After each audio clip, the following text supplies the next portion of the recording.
40,000 సంవత్సరాల నుంచి అఖండ భారత్లోని ప్రజలందరి డిఎన్ఏ ఒకటేనని రాష్ట్రీయ స్వయం సేవక్ సర్వసంఘ్ సంచాలక్ మోహన్ భాగవత్ సంస్థ శత జయంతి ఉత్సవాల సందర్భంగా చేసిన ప్రసంగంలో చెప్పిన మాటలు దేశవ్యాప్తంగా చర్చకు దారితీశాయి. జంతువులు, వృక్షాలు వివాహాలు చేసుకోవు, కానీ మానవ జాతిలో వివాహ వ్యవస్థ ఉంది, కుటుంబ వ్యవస్థ ఉంది, జాతుల వ్యవస్థ ఉంది, సమూహాలు ఉన్నాయి, ఖండాలు ఉన్నాయి. వివాహాలను అనేక విధి నిషేధాలు మానవ సమాజంలో ఉన్నాయి.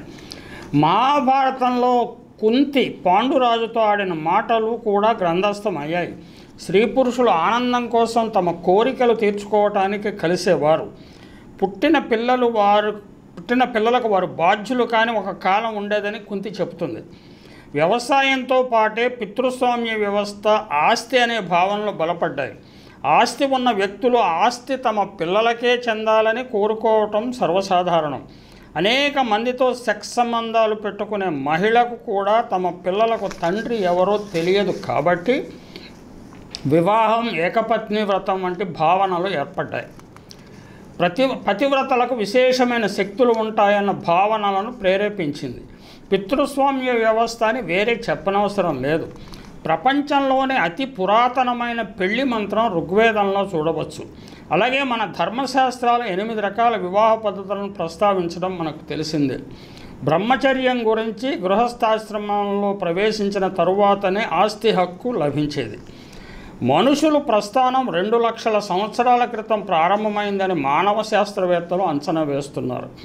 అందులో 95% కాలం అంటే 1,05,000 సంవత్సరాలు గురించి మనకు ఎటువంటి అవగాహన లేదు. దాని గురించి రికార్డులు ఏమీ లేవు. అయినా మోహన్ భాగవత్ గారు 40,000 సంవత్సరాల నుంచి అఖండ భారతంలో జీవించిన ప్రజలందరి డిఎన్ఏ ఒకటేనని, వారందరూ హిందువులేనని ఘంటాపదంగా చెబుతున్నారు. హిందూ అనే పదం ఇటీవలి కాలంలోనే పుట్టిందని, అది క్రీస్తు శకం 7వ శతాబ్దంలో పుట్టి ఉండవచ్చునని కొందరు భాషా శాస్త్రవేత్తలు అంచనా. 10,000 సంవత్సరాల క్రితమే మానవులు వ్యవసాయం చేయటం ప్రారంభించారు. పశుపోషణ, వృక్ష సంరక్షణ మొదలుపెట్టారు. వ్యవసాయంలో అదనపు ఆదాయం ప్రారంభమైన తర్వాతనే నిచ్చెనల వారీ సామాజిక వ్యవస్థ, ప్రైవేటు ఆస్తి ప్రారంభమయ్యాయి. అయినా అప్పట్లో మతం, గుడులు, గోపురాలు లేవన్న వాస్తవాన్ని ప్రజల దృష్టికి మోహన్ భాగవత్ గారు తీసుకురాలేదు. సింధు లోయ నాగరికత కాలంలో దేవాలయాలు, రాజప్రసాదాలు అసలు లేనే లేవు. మొహంజదారోలో నాగరిక కాలంలో సంపద కేంద్రీకరణ, అధికార కేంద్రీకరణ విపరీతంగా జరిగిన ఆనవాళ్లు కూడా లేవు. ప్రసిద్ధ పండితుడు, రచయిత, విస్తృత యాత్రికుడు అయిన రాహుల్ సాంకృత్యాయన్ అభిప్రాయం ప్రకారం ఋగ్వేదం నుంచి ఒక లిఖిత సామగ్రి ప్రారంభమైంది. మన లిఖిత సామగ్రి ప్రారంభమైంది. సప్తసింధులోని ఆర్యులు సంస్కృతి ప్రధానంగా పశుపాలక సంస్కృతి. గోవులు, గుర్రాలు, గొర్రెలు, మేకలు వారికి ధనం. ఆర్యులు పారసీకులకు అతి సన్నిహితులు. అంటే ఇరాన్ దేశంలో నివసించేవారు. తర్వాత స్లావులు, రష్యనులు, ఉక్రెయిన్లు, బెలోరష్యన్లు, బుల్గారులు, యుగోస్లావులు, చెకోస్లావులు, పోలులు వీరందరూ స్లావు జాతికి చెందిన వారే. వీరు శకుల సంతానం. 800 సంవత్సరాల క్రితం వీరు క్రైస్తవ మతంలోకి మారారు. నిజానికి అఖండ భారతంలో నివసించే కొందరి డిఎన్ఏ వీరి డిఎన్ఏ చాలా దగ్గరగా ఉంటుందని అంచనా. పశుపోషకులు సంచార జాతులుగా ఉంటూ తమకు నచ్చిన వారితో రమించి సంతానాన్ని స్త్రీ పోషణకు వదిలివేయటం మాతృస్వామ్య వ్యవస్థ లక్షణం. గంగాదేవి శంతనుడితో కలిసి పుట్టించిన 7 సంతానాన్ని మాతృస్వామ్య వ్యవస్థలో కలిపేసిందని ఊహించేవారు కూడా ఎందరో ఉన్నారు. పురూరవునితో ఊర్వశి అన్న మాటలు ఈ సందర్భంగా గుర్తు చేసుకోవాలి. స్త్రీలలో ప్రేమ ఉండదు, వారి హృదయాలు తోడేళ్ల హృదయాల వంటివి అంటుంది. దేవవేసి అయిన ఊర్వశి అలా మాట్లాడటంలో అంత వింతేమీ లేదు. దాదాపు అదే సమయంలోనే భార్య యందు ప్రేమ కలవారు, పరాక్రమవంతుడు అయిన వాని కుటుంబంలోకి వెళ్ళాలని యువతులు కోరుకునేవారు. అది సమాజంలో వస్తున్న మార్పులకు సంకేతంగా భావించాల్సి ఉంటుంది. డిఎన్ఏలలో సామ్యం అఖండ భారత్కు మాత్రమే పరిమితం కాలేదు. పోలెండ్ నుంచి ఇండియా వరకు డిఎన్ఏలో పోలికలు ఉన్నాయని రాహుల్ సాంకృత్యాయన్ రచనలు బట్టి తెలుసుకోవచ్చు.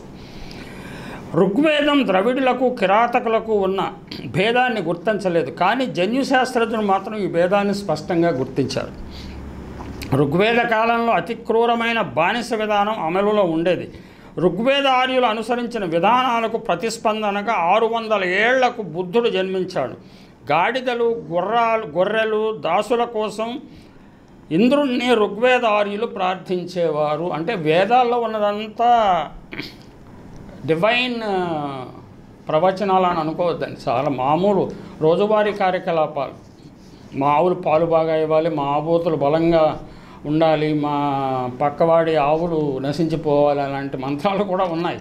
అంటే ఇలాంటివి చెప్తే ఎవరికి నచ్చవు కాబట్టి అది వాటిని సప్రెస్ చేసుకుంటూ వచ్చారు. కానీ వాస్తవాలు కొంతమంది అయినా తెలుసుకోవాల్సిన అవసరం ఉందండి.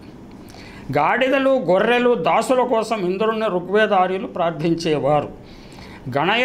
గణయ యుగంలో దేవకన్యలు సదా కన్యలు. వారి ప్రేమ స్థిరం కాదు. వశిష్ఠుడు ఊర్వశికే పుట్టాడు. దస్యులలో పురుషులతో పాటు స్త్రీలు కూడా యుద్ధం చేసేవారు. ఆర్యులు మాత్రం తమ స్త్రీలకు ఆయుధాలు ఇచ్చేవారు కాదు. దీనిని బట్టి దశరథుడికి యుద్ధంలో సహాయం చేసిన కైకేయి, నరకాసుర వధలో శ్రీకృష్ణునికి సహకరించిన సత్యభామ ఏ జాతి వారో ఎవరికి వారో నిర్ణయించుకోవాలి. ప్రపంచం చాలా విశాలమైంది. ఈ ప్రపంచం దేశగతమైన మార్పుల చేత అనేక మార్పులకు గురవుతుంది. కాలగతమైన మార్పులు కూడా ఈ ప్రపంచాన్ని గుర్తించలేనంతగా మార్చేస్తుంటాయి. గడచిన తరాలు కంటికి దూరమై నశించి క్రమేణా మన జ్ఞాపకాల నుంచి కూడా వైదొలిగిపోతాయి. వాటి స్థానాన్ని కొత్త తరాలు ఆక్రమిస్తుంటాయి. పారసీకులు స్వయంగా తమ తల్లినే వివాహం చేసుకునే కాలం ఒకటి ఉండేది. అన్నా చెల్లెళ్ల వివాహం కొన్ని దేశాల్లో శాస్త్ర సమ్మతంగా ఉండేది. ఇది రాహుల్ సాంకృత్యాయన్ రికార్డ్ చేశారండి. కుటుంబంలోని అన్నదమ్ములందరూ ఒకే స్త్రీని వివాహం చేసుకునే జాతులు కొన్ని ఉండేవి. అందుకే మన శాస్త్రకారులు వాదే జాయతే తత్వబోధ అన్నారు. వాదించగా నిజం బయటపడుతుంది, తత్వం బోధపడుతుంది.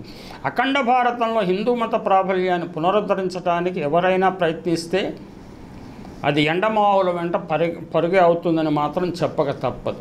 ప్రయత్నం చేయడంలో తప్పు లేదు, కానీ ఫలించడం మాత్రం దాదాపు అసాధ్యం అని ఆలోచనాపరులు భావిస్తుంటారు.